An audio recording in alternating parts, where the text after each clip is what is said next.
What's up, CrossFit NOLA? As most of you guys may know, we've been putting out a lot of workouts, some at-home workouts for you guys to do at home. Some of them have involved pull-ups, and we've been getting a lot of questions about how can we recreate, simulate, develop pull-ups without a pull-up bar. So that's why I wanted to make this video. I do a lot of movements to help advance my pull-ups that don't involve a pull-up bar, so I wanted to share some of those with you. Some of these movements are going to involve pieces of equipment such as like a band, one dumbbell, two dumbbells, and I know a lot of you guys have rented out equipment, so if you have some of those, this is going to be perfect for you. And these are things we can do to substitute pull-ups in the Metcon that we're writing for our at-home workouts. And these are also things you can do in addition to the workouts to develop your pull-up, and then down the road, once everything gets back to normal, our pull-ups are a little bit better, and that's always a good thing when we're better at one of those movements, especially one that we see a lot of.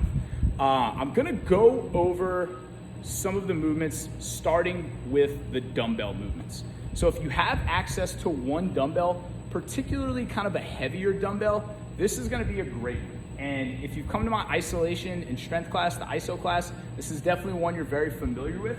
And it's a single arm dumbbell row. And the way it's gonna go is you're gonna have, if I'm doing it on my left arm, I'm gonna have my right foot in front, left foot behind. That right hand is gonna be here for support. From here, I'm letting that arm extend. I'm driving through the elbow and then back down.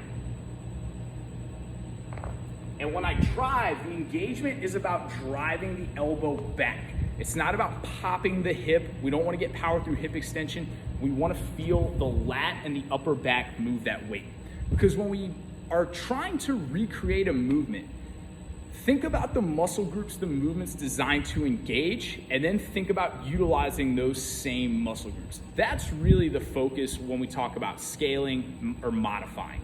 It's not about trying to get some type of pull hanging from like some weird object that may even be unsafe. Not necessarily the best alternative. These are gonna be great, just as good. If you have access to two dumbbells, then you can do the same thing, but with a double dumbbell row.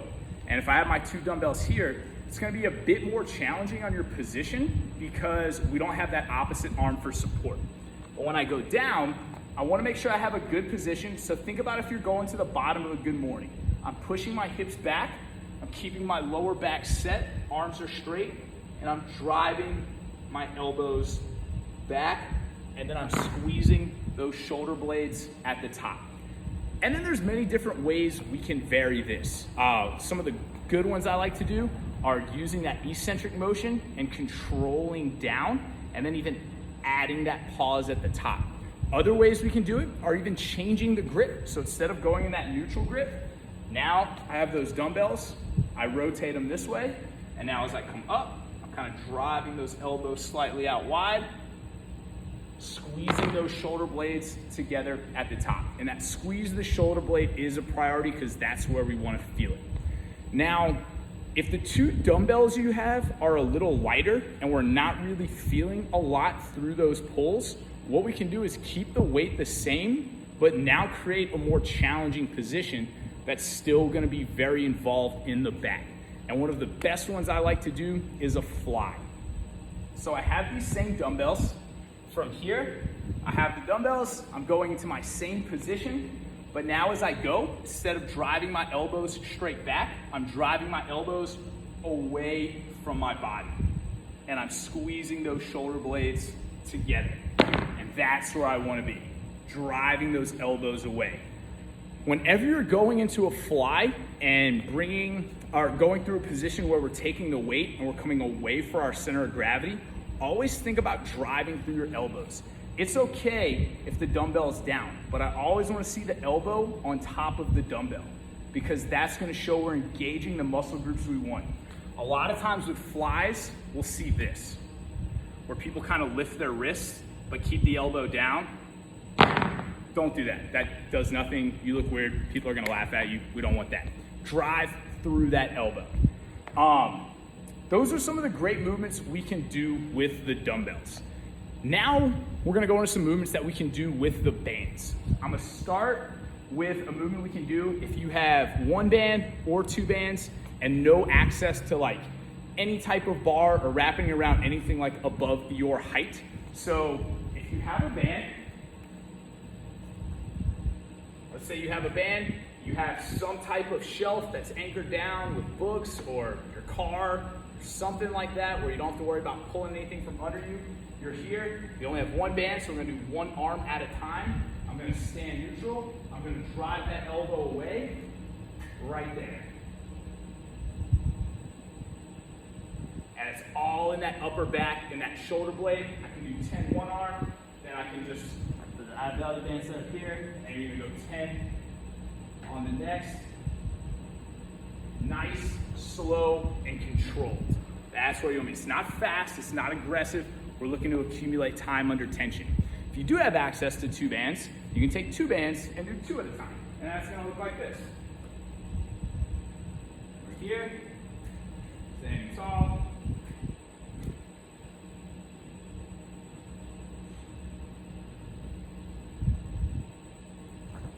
You're gonna feel yourself activating that back.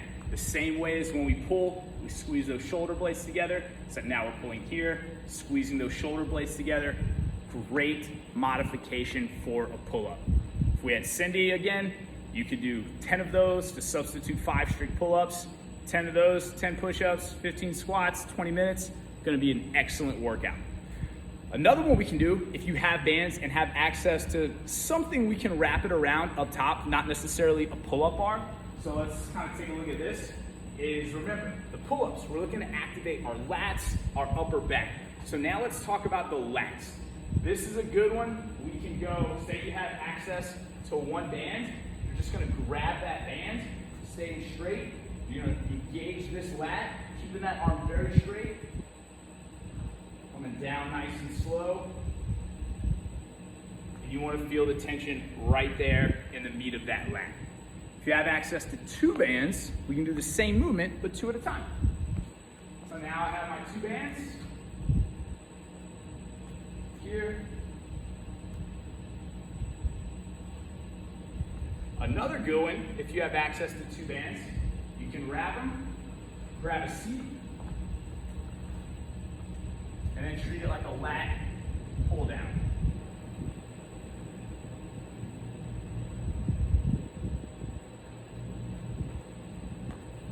All of those are gonna be good.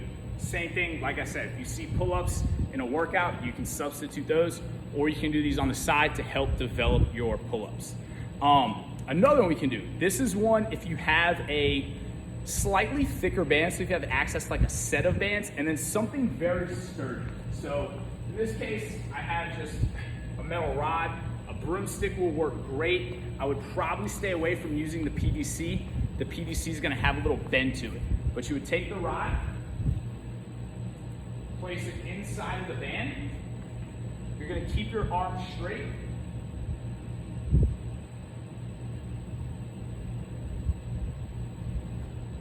And you're just gonna treat it like a straight arm pull down. Same thing, you're gonna feel it in the lats. Now, all of those straight arm pull downs are gonna be very lat active. If we wanna kind of transition into that upper back and those rhomboids, we gotta get to a more kind of pull style movement, and we can take the same pieces of equipment. I have the rod, I have the band, place it through, and now I'm gonna grab that seat. I'm pulling straight down.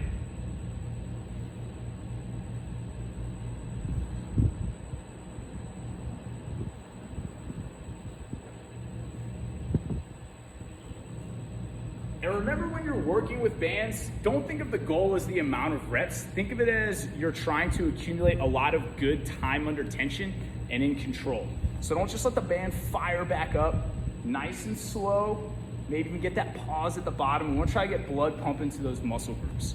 That one's going to be a great to modify for pull-ups. Maybe do a 2-to-1 pull-up ratio. So 5 pull-ups would be 10 of those. It's gonna be great. Same kind of style with that vertical pull, activating the same muscle groups, which is what we want when we're modifying or scaling. Another one I really like to do, this one's kind of unilateral. It's really, really lat active. It requires a band, some type of surface. In this case, you can can use a bench, a chair, anything for support, and you are gonna need to wrap the band around something that might be above your height. But what you would do is you're gonna wrap that band around your wrist. Once I have it around my wrist, I'm then gonna bring my left knee into the ground, left hand onto that surface. I'm going to straighten out my right leg. And from here, I want to engage through my lat. And now I'm pulling through that lat.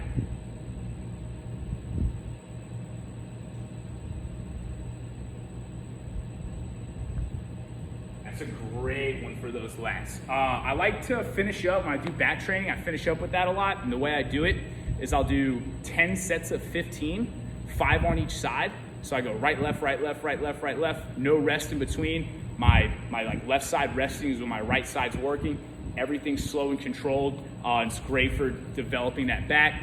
So like I said, we have to, not everybody has access to that pull-up bar. And I know we have some dumbbells, bands, different things like that, but it's really important to start also incorporating the back elements. It's really easy when you only have access to dumbbells and kettlebells to do a lot of pressing, but you don't want to just do all presses, no pulls. Got to make sure we're getting that pull-up work in. So hopefully this video helped you guys find some things that you can do to develop your pull-up without a pull-up bar, and then also incorporate movements to substitute for pull-ups in the Metcon without a pull-up bar. I think great ones are going to be the flies, all of the band ones, the single arm dumbbell rows. They're all going to be great. Don't think about necessarily always having to just hang from something and pull. Think about what are we doing with activating the dominant movers in our back. That's what we want out of a pull-up movement. So hopefully this video is helpful for you guys. If you have any questions, feel free to let me or any other of the coaches know.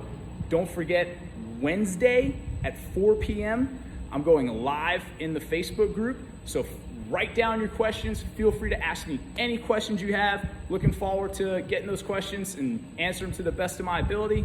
And then another reminder, 9 a.m. on Saturday, yours truly is leading the Saturday workout through Zoom. It's gonna be great, it's gonna be fun. The more, the merrier.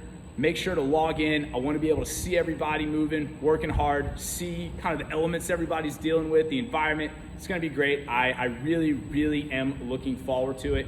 So see you guys Saturday at 9 a.m. Or Wednesday at 4 p.m. Until then, stay inside, stay healthy, don't get sick. Any questions you have, let me, one of the other coaches know. We're gonna get through this, guys, I promise.